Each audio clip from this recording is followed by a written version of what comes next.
Lines may be drawn in the upcoming City of Buffalo budget debate following this afternoon's council meeting. Some council members balked at approving Mayor Brown's request to exceed the tax cap, which might again increase taxes for residents. Channel 2's Ron Plants explains what happened today.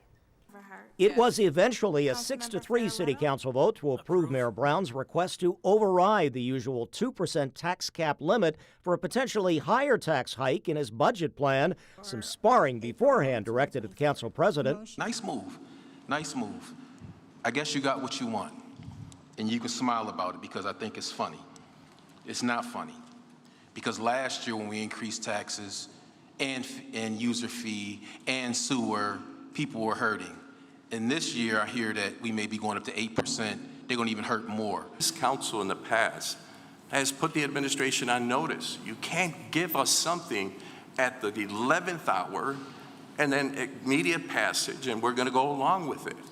It's irresponsible on our part. If you don't want to answer calls, texts, emails, things of that nature, and take part in government, you're not going to come down here and criticize me for it. Mayor Brown's spokesman says the city could not finalize its budget plan until its state funding amount came in with the late state budget passage in Albany, and the override message cites city revenue losses during the pandemic and inflation-linked spending increases. Whatever the mayor's actual plan or potential tax hikes, it again comes on top of last year's property tax and user fee increases, with warnings it will be a very difficult discussion this year. To be actively participating in negotiations, and if the mayor proposes a 20% tax increase, we need to work to propose it and to bring it down. Isn't this just a signal now that residents in the city of Buffalo can expect to pay much more in taxes? Well, I think we have to pay for services first and foremost.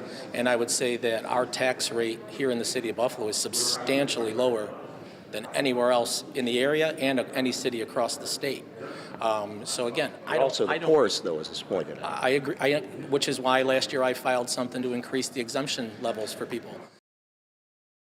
Again, the Buffalo budget plan released tomorrow in council with a soon-to-be scheduled public budget hearing. On your side, Ron Plants, Channel 2 News. Ron.